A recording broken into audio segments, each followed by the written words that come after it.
after time has passed, looking back, you know what I mean? Is it like, do you have a different perspective on it? Like, you know what I mean? Are you upset or like, is it like, yo, so you going first? This is happening. It is what it is. I'll tell you something. Now get to your right. So it was just time. Give us some context. Nah, it was just time. Nah, but I'm gonna keep it a buck. At first, I was upset. The business. It's the business. Yeah. There's no friends in the business. You know what I'm saying? And we was in a situation where I got 4 kids, 2 mortgages. You know what I'm saying? I live, you know what I mean? You know where I live, Joe. You know what I'm saying? Like the taxes are crazy. You know what I mean? I got real life situations going on. Mm-hmm. So I'm like, yo, if we get an offer from DraftKings for 1.5 before they got logos on the NBA court, and you're like, nah, bro, this ain't it. And I'm like, nah, fam, I'm gambling illegally right now. This shit is legal in Jersey. I just moved here. Yeah. Shout out to Fairlawn. You know what I'm saying? Like, this is going places, bro. We need to do this. And they're like, nah. I'm like, fuck out of here. To me, that's like, yo, that's the beginning of like, all right, this shit is corroding. You know what I mean? We're on different wavelengths. You know what I mean? What are some of the reasons that somebody wouldn't just say fuck yeah to that? But that sounds awesome. There's a stigma attached to it. Or no. Yeah, there's a stigma attached to it. And he can go. Yeah, get the fuck out of here. And also, I don't know shit about this. So when we sit down to talk to these people, you don't know what the fuck plus 300 means. You don't know what an over-under is. You don't know what a spread is. All right, there's still some trauma. You know what I'm saying? So it's just like, no. It's just. See, this is what 7 p.m. is for. Yeah, it's just. All we had to do was walk them right to the lake. Yeah, look. And I don't understand why Joe is substantiating this. I don't understand, because Joe is the very one that turned down some of the biggest deals based off of him really him disagreeing, and the people that was around him was disagreeing with why Joe turned down certain deals. So now Joe Budden is seeming like a yes man in this situation. Like, just let the nigga tell his story and then just go from there. Like, you don't have to be a yes man. You could be objective.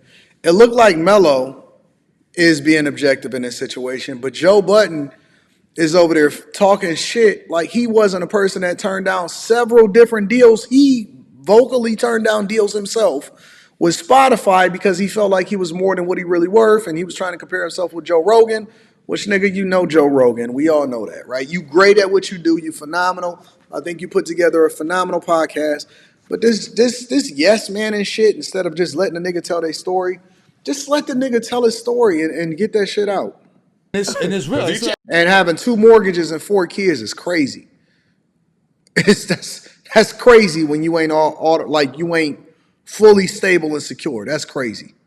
It's up on you too, and that's what it is. And you said this quote, and like, look, no, nigga. Yes, yeah. Thank you to the king. Y'all all saying names, though. Y'all putting me on the spot. Y'all saying not for you to stand. We it's just a want show. We just want you to paint the picture so people don't. You already, since you going there, right? So paint the perfect picture so people won't be like, oh, they picking sides. So they have real perspective of whatever so the happened. situation was, we were in 2 different places in life, right? I was very much so aiming for ownership. Okay. Being a production company. Entrepreneurship. Right. You know what I mean? Like owning your IP, because that's life or death in media. If you own your shit, you're good. If it's good. If it's trash, then you assed out. But if you make something really fucking good, the dude that did Squid Games got paid $25,000. I don't think that people realize how significant Desus and Mero was at the time that they was popping. You know what? Fuck all of that. Forget that part of the conversation. Let's just say this. This is, I think, the better part of the conversation. And we can get the context, and I'm going to play it through, and we can go through all of that. But here's my real question, right? Do y'all think that it's even possible for a duo or for a group, especially today, considering what we've seen historically, to even stay together? Like, I just don't even think that it's a thing. Like, I think that eventually everything breaks up. It's very, very rare that people stick together, stay together, rock out with each other, because I'm going to just tell you, either it's going to be some creative differences, When the money start getting involved in it, and it's gonna be one person that look at it differently, and one person gonna be greedy about it. A lot of times, motherfuckers shoot themselves in the foot. So, shout out to LTTV. I appreciate you, big dog, for the love. Shout out to what you're doing over there on your platform. Much love, much success, and greatness to what you got putting together, big dog.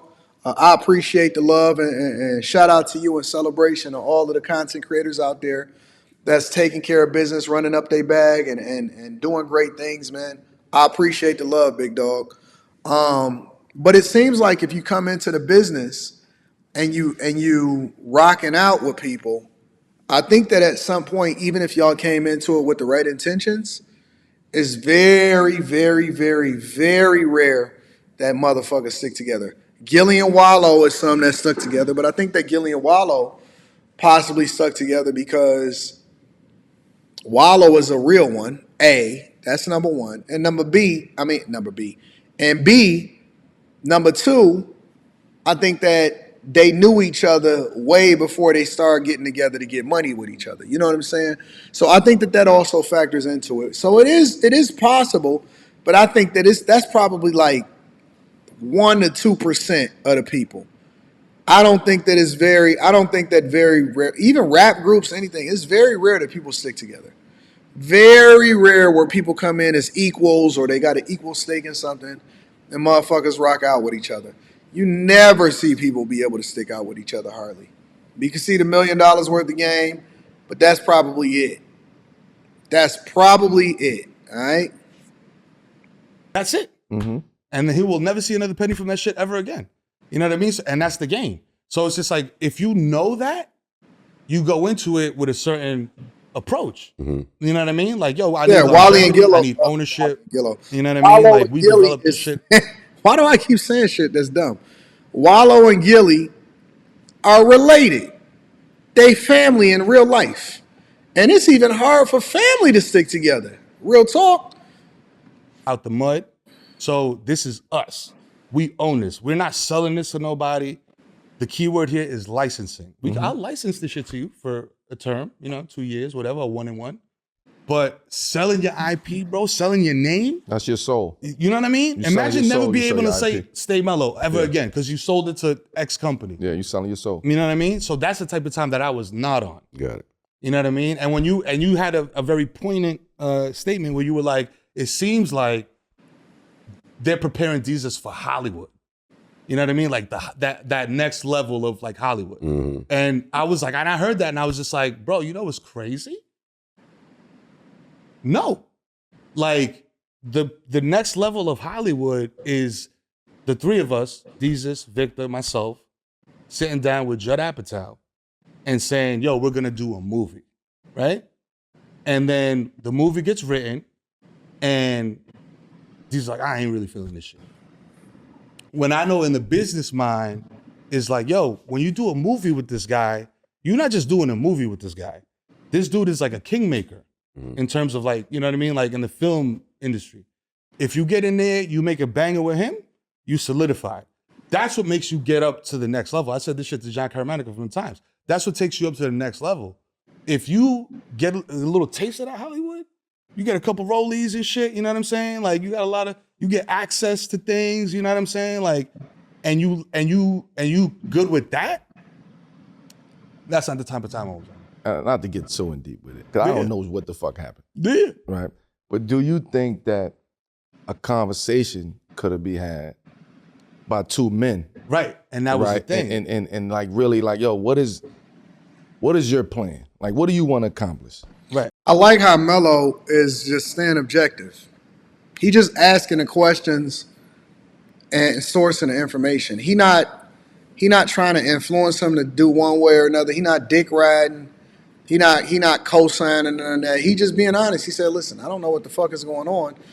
And do you think that y'all two as men could have had a conversation to figure out, hey, where are you at with this situation? Where am I at with this situation? And how do we come together to figure this shit out?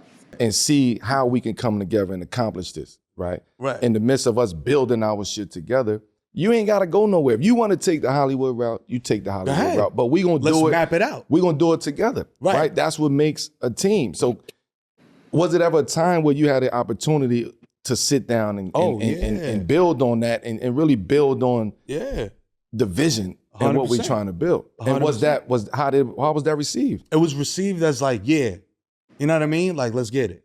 You know what I mean? But it wasn't ever like, there was never action. It wasn't proactive. Right. You know what I'm saying? It was like, my lawyer told me this, my agent told me this. Right. So I'm gonna rock with that.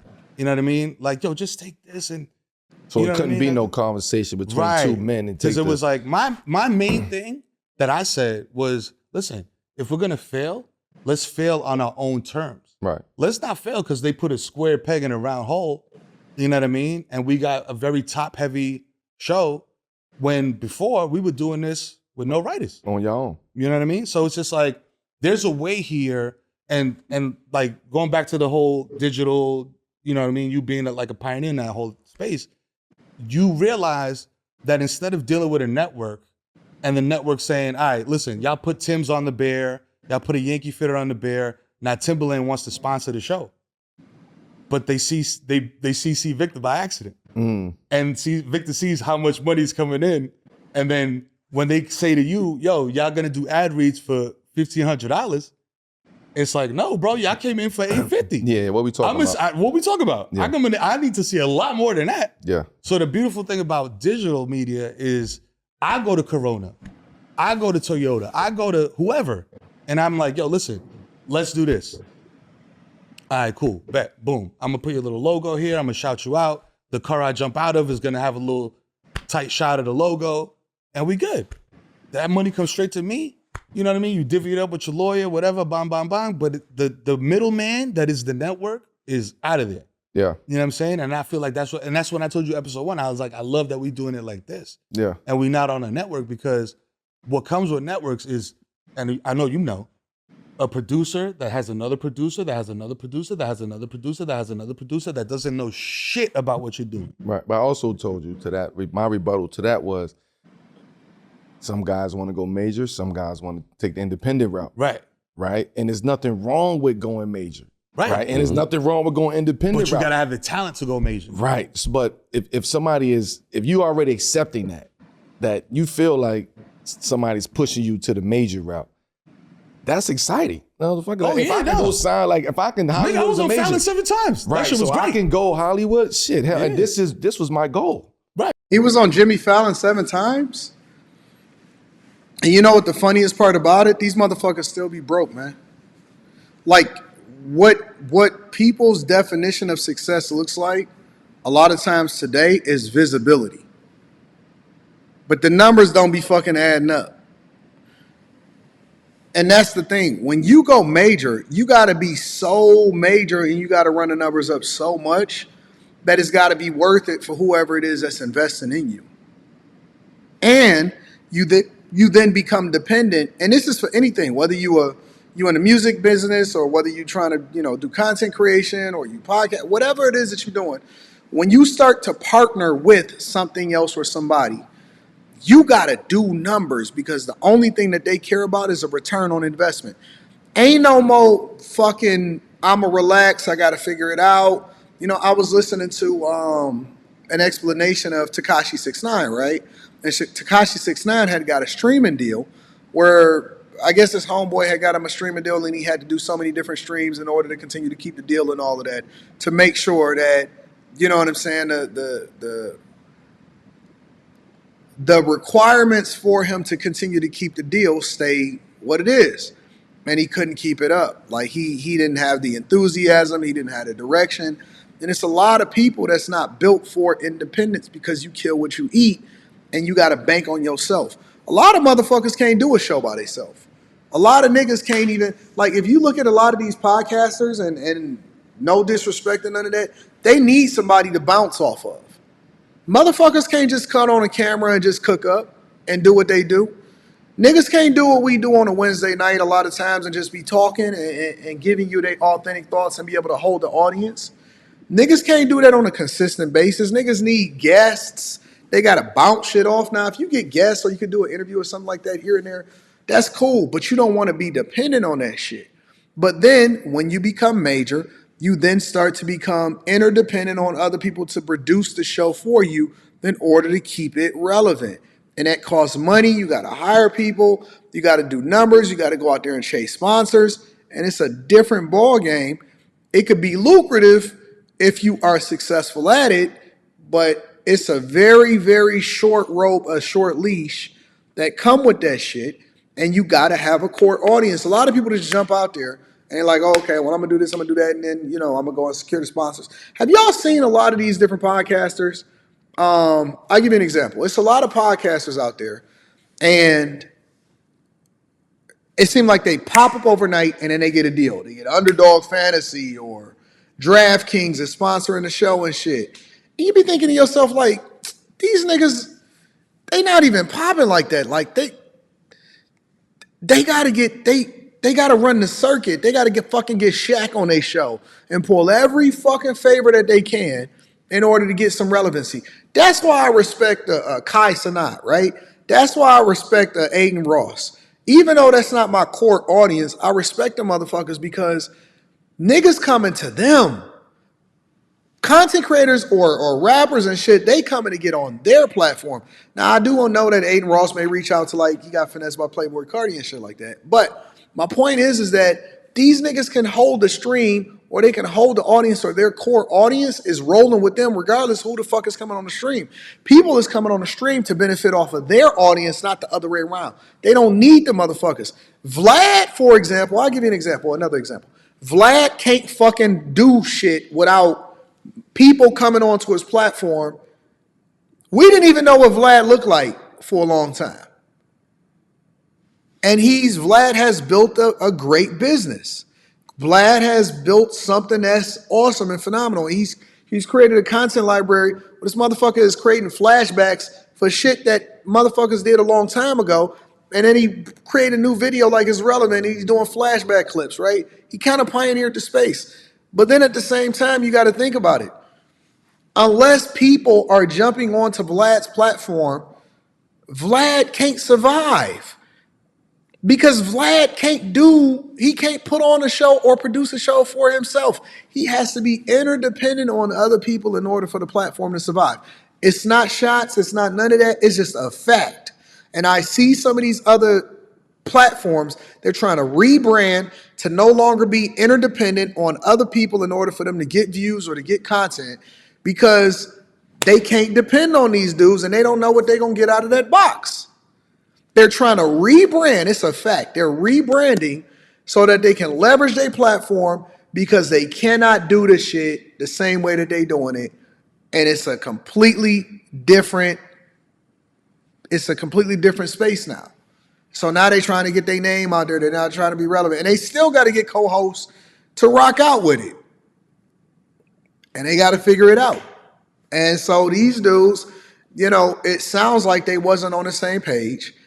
Also, it's also sounding like once they started to go Hollywood and they started to get major, they lost their core audience because it wasn't as relevant anymore and the content wasn't as good. And they didn't stick to the thing that made them great in the first place. They tried to sell out and their audience didn't go with them because they wasn't as great as content creators as they thought that they was. But now you, on the other hand, you got a different vision, right? My vision is entrepreneurship. My vision is ownership. I want my IP. I'm going the independent route. Right. So whatever independent, anything that come that route is me. Yeah, and let me also say this, and I'm going to let Melo cook. Melo can say that because Melo don't have to be interdependent on it in order to feed his family. And that's the shit that they get you to sell out on. Melo can say that because Melo got a bag already. So he willing to bet on himself because he know how good he is and he's not interdependent on them in order to feed his family, right? He don't have to take a trash deal or he don't have to sell out the platform because Melo is already comfortable. And that's the thing. You want to be in a position to where you don't have to sell out what you're doing because you're not desperate for the money or you don't have to feed your family off of it. Mero said it in the beginning. He said, listen, I had to feed my family. I got 2 mortgages. I got 4 kids. I had to figure this shit out. And so it's easier for you to not to sell your platform out or to sell it out or to water it down for money, and then to sell out your core audience when you ain't desperate for the bread and you ain't desperate for the money. So we can't rock together on the majors. I don't want to do that. So now let's come to a common ground. Yo, you go sign with the major. Let's piggyback off of a lot of shit that you doing with my independent shit. Now we go flood the market. Right. That's how I would have thought about doing the fucking business and breaking that down with somebody I know that, yo, we got something here. Right. John Deere was different. Y'all put the Timbs on the bear, like you said, with the Yankee hat and Vice, when Vice was hot as fish grease at the time. Yeah. Like y'all had the culture. So to me, I don't know why, and maybe it's not an answer. Maybe you just answered it, but why that conversation and as two men never happened as from two guys who've been working together and built this shit together. You allow lawyers and secondary people and third parties to come in and completely separate y'all, right? Which why you here today. Like it's like you know what I mean? Like and that was my it's crazy. I'm very much like, yo, if we gotta talk about something, yo, Melo, let me holler at you. You know what I'm saying? Like, yo, like we moving this way. I think we should move this way because like the data says this, and I've been studying this shit. Cause yo, ever since I got into this shit, bro, I've been like just studying it. Cause I'm like, bro, this is how I feed my family, dog. This is how I feed my kids, my moms in DR, my pops, and you know what I'm saying? Like this is I'm 10 toes down in this shit. Like this is a business to me. It's art also at the end of the day, but it's also how I make a living. So I take this shit real seriously. You know what I mean? Like, and I don't got time to fuck around. So it's like that plan that you talking about was developed. It was like, yo, we're gonna run on these two parallel tracks. Cause we were and you know this, we were very well positioned to be in the linear space, meaning like, the HBOs of the world, and in the digital space. You know what I'm saying? With the Bodega Boy shit, the YouTube, all that shit, we was killing it. So it's just like, bro, these two tracks are running at the same time. Why would you want to stop this one, you know what I mean, and stick to this one, knowing that this one is the more fickle one? You know what I mean? Yo, when I was at Viceland, I was making more money off the podcast than from Vice. You know what I mean? And so that was just like me being like understanding the market. You know what I mean? And just knowing like, listen, bro, like you say you know what I mean a lot. He say you know what I mean a whole lot. I'm younger than you. I understand that. You know what I'm saying? But like, I've been doing this for a long time, dog. I sold the pilot to FX fam when I was like 20-something years old. I had never been to LA in my life. And I got 35 bands. That was the most money I ever seen legally in my life. You know what I'm saying? So I was like, bro, I've been doing this. I know how these people move. Trust me, dog. Do you think that conversation would ever happen between y'all two? Do you think a conversation would ever happen? A conversation happened a couple times, and it was just a very like, all right, no doubt. And you could tell. No, not creatively. Oh yeah. No, not from a creative standpoint. No, from like a business. No, as men. Oh yeah, no, 100%. Oh, okay. Like, Wait, bro, 100% like what? Yeah. like, bro, if you sit down with somebody and it's like, yo, we locked in, bro. You my brother. We doing this shit. Ride or die. Not even that, because right now y'all ain't calling each other brothers. So what I'm saying is, so do you feel like is Desus and Mero beefed out? Because see, it's one thing to go y'all separate ways, or the business didn't work out, or y'all split up, or whatever. But it's another thing for y'all to be beefed the fuck out. I didn't know that they was beefed out. y'all could sit down and have a conversation, is what I'm saying. Right Ohio Lakers says, I never watched their content once they got sponsors and writers. Blake Field says, Anton, do you do any business with family? Yeah, I got a lot of family that work for me. My editors that edit a lot of my interviews, that's actually my nephew who I'm helping to put through college. Yeah, I got a lot of business that I do with family. I got businesses set up with my mom. I got businesses set up with my chick. I got a business set up with my brother. Yeah, not all family. You can't do business with all family because you can't be objective about this shit. But it's more or less about you investing in them than it is us doing business together. They may come up with a good idea and I'll be like, all right, cool, you know what I'm saying? I invest in it. But, you know, I don't think that it's all smart to just do business with family just because they family. They also have to have great business acumen and they got to have a good idea. Sometimes the shit works, sometimes it don't work, but you got to make an informed decision. But I'm always going to give first first opportunity to the people that I know is closest to me than the people that I know that I don't. But they also understand that I look at it from a business perspective. So if I got to make a decision, I'm gonna cut you the fuck off, or I'm gonna end this shit because ain't nobody trying to get into no problems. You know what I'm saying? And fuck off no bag just because you're a family member. Fuck business. I say what I got to say. You say what you got to say, and we see. I never say never, Melo. You know me, man. You ain't saying no or yes. Yeah, I never say never. I never say never, bro. I never say never, bro. Because I'll keep it a buck. It's cool. No. Look, it's cool if it's like, and I'm not a controversial nigga. You know what I'm saying? But it's cool if it's like, yo, you know what, champ? I ain't ready for that conversation yet. Like, I got to get there to have that conversation, and if and when I get there, yeah, I'm willing to have that conversation. Yeah. Or. But you wasn't. Yeah, I'll have that conversation. It's one or the other. No, he was just threatening a nigga on YouTube not too long ago. So ain't no conversation. You know what I'm saying? But it's ain't no conversation. It's all the PC shit that he bullshitted around. No, it's me. It's me because you know. Come on, man. Corona. Hey, bro. Corona is hot. Come on. Hey, Corona. Come out there, papi. Listen. Hey, estamos frío. But yo, Corona. Listen, you know the game. We know. Corona ain't gonna give you a quarter ticket if you like, yo, when I see you, it's on site. But I'm coming from a whole other perspective. I don't know what the fuck. I know that he basically saying that the sponsors is gonna be a little bit different. You know what I'm saying? If you say what your authentic thoughts are. Honestly, for me, and I'm gonna be real with y'all, like I'm trying to modify how I see things, but I just genuinely don't give a fuck. Like, I just don't care. I don't like, if they say, okay, Anton, you doing a morning show, please don't cuss as much. I can roll with that shit. But, man, I'm not about to change the core of what my show is just for a fucking sponsor. Because for me, it just don't mean nothing. You know what I'm saying? It's not as important for me to do that. The bag ain't. You got to come with a crazy fucking bag for me to make the modification and for me to still try to figure out if it's going to be relevant. Because if it's going to fuck up my platform and fuck up what my vision is for it, then I'm not going to do it. I just don't care. Even when I was kicking it with, because I heard that other people had problems with their different sponsorships with Teach Hanley, right? And it's like when the reps reach out to me for Teach Hanley, all right, so I'm going to just keep it real. I'm going to keep it 100 since we on after hours. Let's just keep it 100, right? Teach Hanley reached out to me separately from the Lapeef Network, all right? This is when I was still rocking with Lapeef Let's Talk. Teach Hanley reached out to me individually, and it was like, yo, we fuck with you. We see where your platform is going. We like your numbers. They was DMing me, they was emailing me, they was reaching out to me, right? And so I said, all right, look, this is what we gonna do.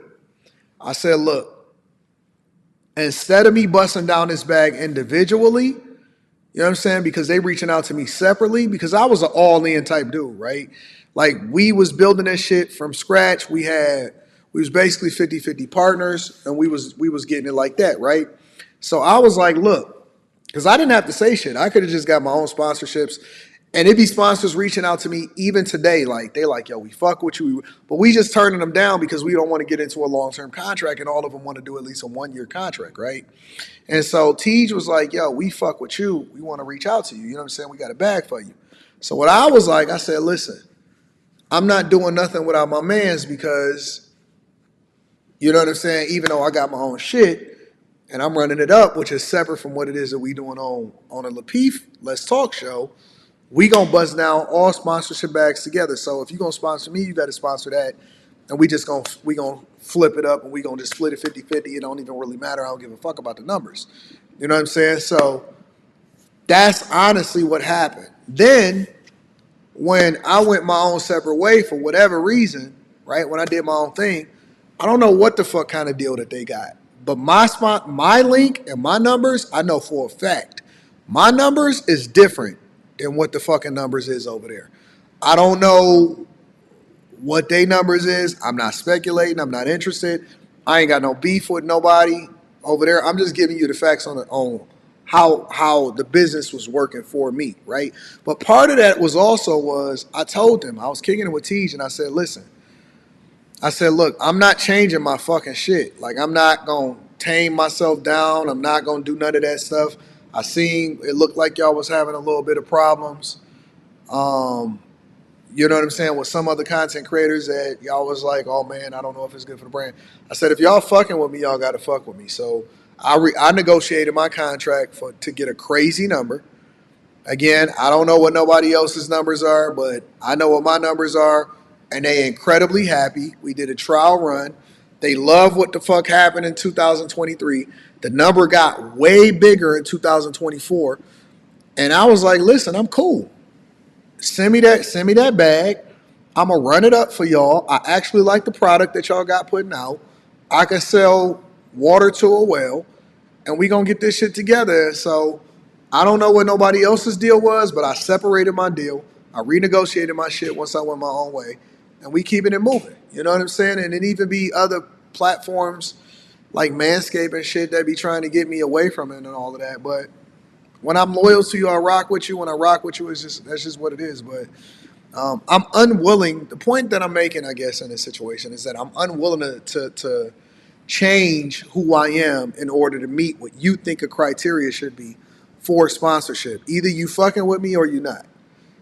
Either you rocking with my brand or business or you're not. But don't ever come to me as a sponsor and tell me I need to change my platform. I'm not doing it. I'm never ever doing it. What's going on? So I'm asking as my personality, right, is if it can be fixed, fix it. Right, and that's with anybody, right? If it can't be fixed, I don't think it could be fixed. Not so because don't stay in the gray area. We're gonna get him too. Hey, you too, nigga. This is gonna be a 3-hour special. What he said? I'm gonna be shaking that text on him. No. But on some real shit, I think it's and man to man, dog. Like, you know what I'm saying? Like, he's on another like creative pathway now. He's not on the like, yo, this is where I'm from. You know what I mean? This is my culture. This is my voice. You know do what what you do. I do what I do. You know what I mean? We saying different When language. you We ain't go gotta to the say nothing major, to each you other. can laugh all you want, nigga. But when you go to the major shit, you gotta acquiesce to the major shit. No, Am I right or am I wrong? I agree with everything you said. Right. I could have said this about him 20 minutes ago. You know what I'm saying? I agree. But what I do want to do is preserve that Corona sponsorship. You know what I'm saying? Holla at your boy. You know what I mean? Because like, at the same time, it's like you don't want to fuck your bread up by talking crazy. You know what I mean? In media shit. You ain't but like, saying nothing crazy though. hey, you know what I mean? Corona, man. Don't try to edit us down either. When I watch the episode, I'm looking for this part. It's gonna be hot. Because nigga, he got me early. Right off the shit. He's like, nigga, don't give me the. Because I'm trying to publish shit. Oh, it my was gosh. just time. Prospects has got you covered. All right, that's cool. I got it. So basically, they're doing it for the money, and they had creative differences, and then the bag got affected as a result of it. You got to be able to read through these New York niggas lingo because they weird, they wild, man.